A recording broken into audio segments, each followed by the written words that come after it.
and welcome back to another video. I'm so excited to get this video out. So, fun fact, I actually used to be really heavily into K-pop around my 10th to 11th grade of high school, and which is kind of quite odd for me because when I had first heard of K-pop or first had an inkling of what it was about was in, I think, 7th grade, when two of my friends, they would be talking about BTS, and I'd be like, okay, and I'd just be like, everybody always talks about K-pop, and I just wanted to be one of those people who was like, yeah, I'm not really into that, I'm just not gonna focus on it. And then 3 years later, I was heavily into K-pop for about 1.5 to 2 years. I was really heavily into it. I had the merch, I had clothing. I'm telling you, like, I was #1 fan, biggest fan. I even had a fan page. That was really how into it I got. I adapted the makeup style. I was on every post, under every comments. But yeah, my friends would buy me merch. I had the fan page for quite a minute. I was making specific posts, I was using tags, I was doing it all.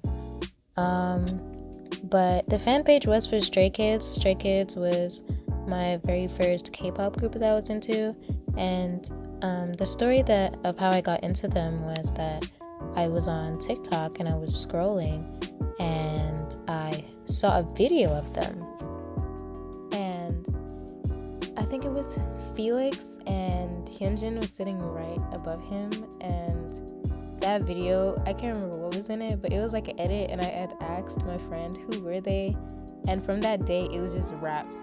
I was so into them, and I learned like every little detail, every little fact. I was really in there. I was really a literal fan. I had biases, I had photo cards, and initially when I first recorded this I called them flashcards. It has been that long, guys. But yeah, I had photo cards, I had the album. I started journaling to put their photo cards in there. I didn't end up doing it. I used to send my friends merch as well. I really got deep in there, but I don't regret it because I feel like it was an integral part. Okay, so let's get into our character. This is our leader, and her name is Sophia Chen. She is of Chinese descent. I feel as though for her background, I definitely feel like I made it into, she's always been a striving K-pop artist. She went to the school, she did the dances from she was young age. She's one of those people who knew what they wanted to be all their life. So she's really just textbook K-pop artist. She was meant to be here. She fought for all her life, and I feel like, she's in this girl group, she's the leader, she deserves it. She put her all into it. So I really gave her like main character energy, not that they all don't, but she really has the K-pop girl essence to her, and I went with some pink for her outfit. I'll put in the the inspiration that I had for these outfits. I'll insert the picture, the inspiration that I got right here. I had just searched up K-pop girl group, I think clothing or designs, and that was the first picture that had showed up, so that's the one I went with. But having different color outfits was initially cute to me, and then I wanted them to have how girl groups do it, where they have one color and then everyone has like a different design outfit. So let me know if you guys want to see a video like that, where it's basically making a K-pop group, but they have the same color concept but different designs. I could just do another girl group or maybe a boy group. I'm not too keen on making boy sims because I feel like it's much harder for me. Like, I'm a girl, and it's easier to just make girls, and I feel like girl content and girl CC is just much better. Sorry, not sorry, but this is Aurora Lee. I got her name, and her name is from Lee Felix from Stray Kids, and her background is from Changbin from Stray Kids, in the sense that she wants to have fortune like Changbin. Changbin already has fortune, but you know, like Changbin, she wants to have money. I also made her a goofball, and she's Australian Korean. I made her ambitious, she's a goofball, and she's loyal.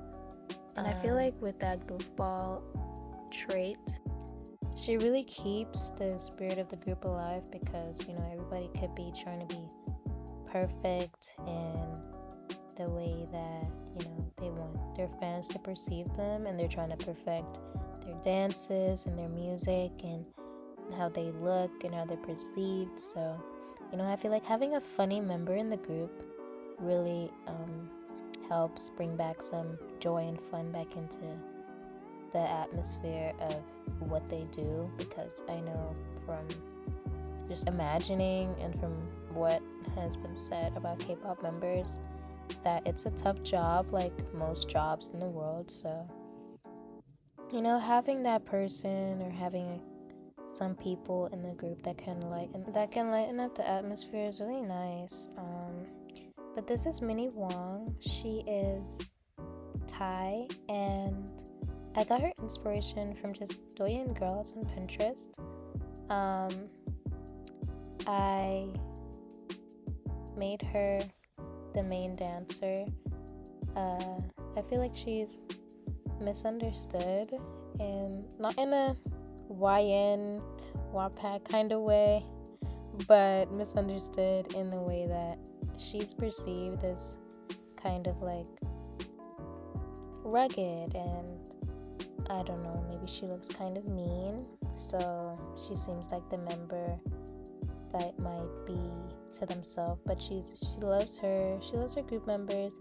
She loves talking and communicating with everyone in the group, and she especially loves, I made her aspiration Master Chef, and she especially loves to share her culture with everyone in the group by cooking food and maybe hosting events that correlate with her as someone who's Thai. And she's a long way from home, so I feel like with her sharing her culture and pieces of back home with everyone, she feels at home, and that kind of minimizes how homesick she feels. I also made her a bookworm, and just hear me out. So she's a bookworm because since she's the main dancer, she studies, okay? She studies dances, right? So just hear me out. She studies dances so that she can learn how to portray the music that her group makes in a way that captures the audience and keeps them, you know, interested in what they're doing. It makes them feel something, makes them feel like they're a part of the song, and like they're up there on the stage too. So I feel like in the moment, making her a bookworm made sense. It just had to be explained, you know, for you to grasp the concept. But I feel like I'm onto something here. Okay, so getting into her outfit, I wanted to make it crop toppy, but not too crop toppy. Like the Western style when it comes to what being modest is very different than what the Eastern side is. Like the top that I gave her was not modest, I feel like, in K-pop terms, because I feel like if I had seen a member, especially a girl group member, wear that, it would be not the norm. Like they have some outfits, but I don't feel like it's really out there. They just wear stuff that's like cute, but not too much skin. Like they wear safety shorts with their stuff, and you literally see the safety shorts with the dresses or whatever, if it's, I guess, too short. Initially, as we saw in the inspo pic, it was pure green, but I feel like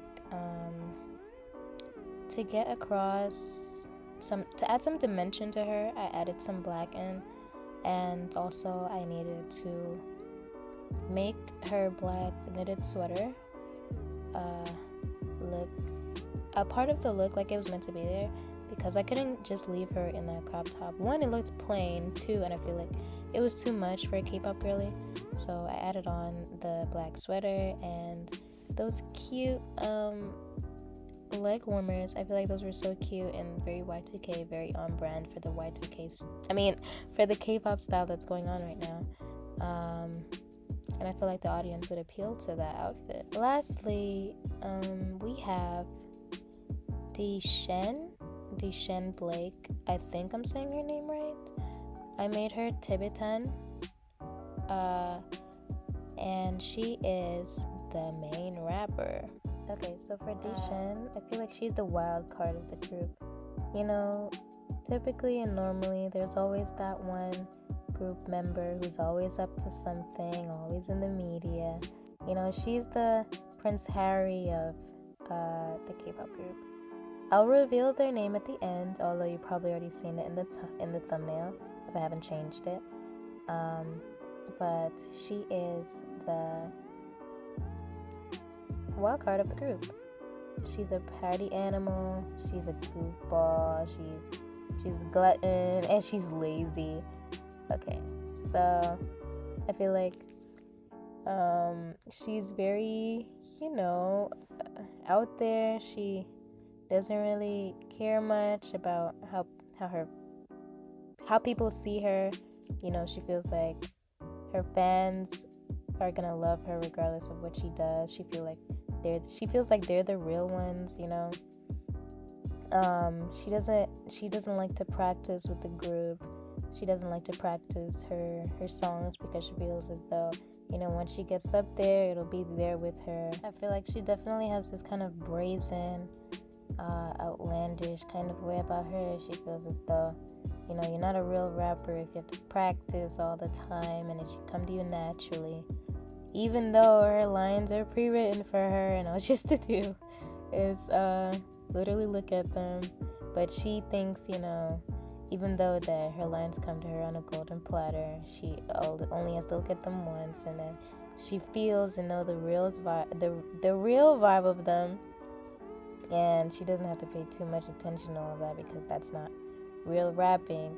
Sometimes she even changes the words while she's on stage because that's who she is. That's Deshen, and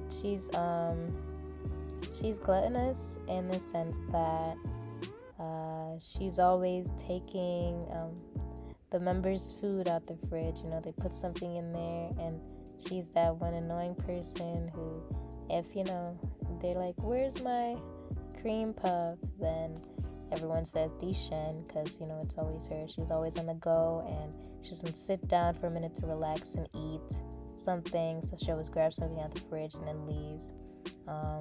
She's very sleazy. Not to say that she's kind of like, I don't think she's a bad person. I don't know. I just don't like making my sons bad people, but she just has some bad habits, some bad qualities. But she's still a good person at heart, She's a goofball. She likes to leave stuff around that'll scare the members. She definitely keeps them on their toes. Maybe a little bit of PTSD. They're constantly looking at the couch before they sit down and stuff like that. But let's get into their group name a little bit. So I was on Google and I just typed in some K-pop girl group names, and the first thing that came up was Korra. I'll put where I got the group names from.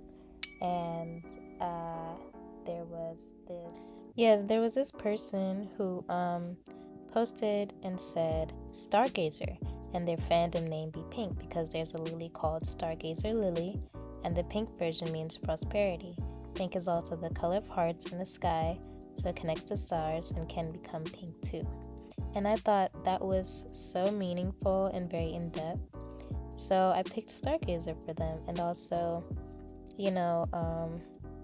since Sophia is the leader and her favorite color is pink, and she just gives off Stargazer kind of vibes, I thought that maybe one day she was relaxing and she just thought of that.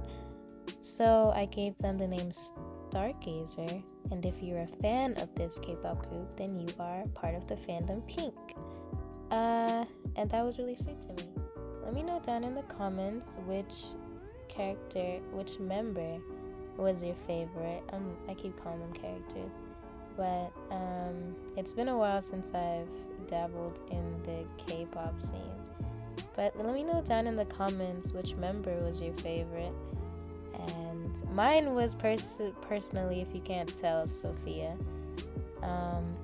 Seeing that we are on Deshawn's outfit picks, I definitely had a tough time before I just decided to go with this two-piece that I intentionally downloaded for this cast challenge.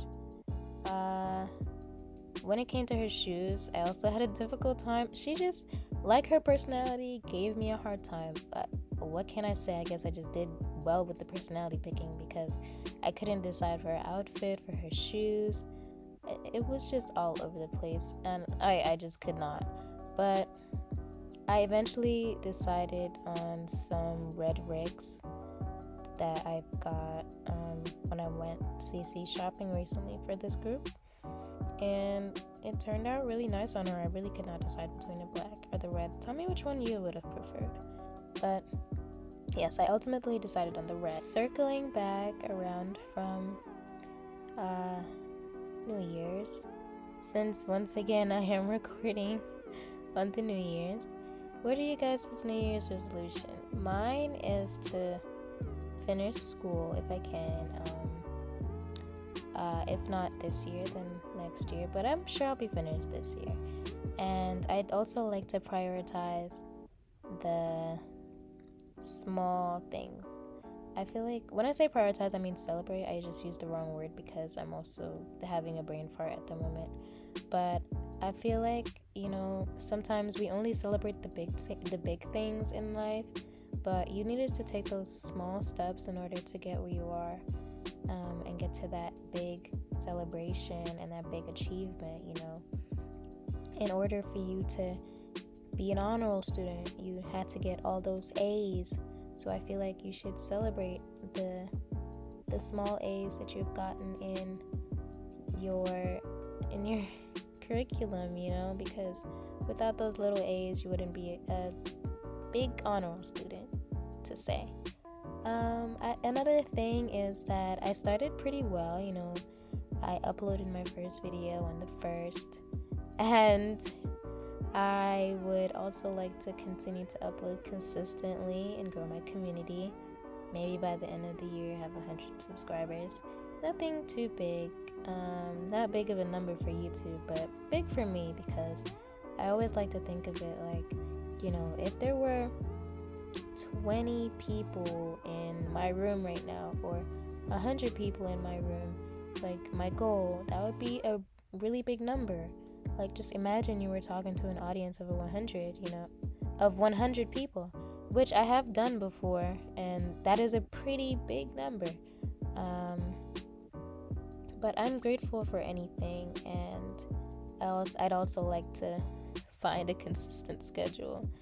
Right now, I've always been a schedule person, but I feel like lately I've just been winging it, and I'd like to find a schedule again so I can feel in control. But once again, thank you guys for watching, and I hope you enjoyed the video. Please let me know down below in the comments which one of the members that you related to the most, and I hope you guys have a great rest of your day.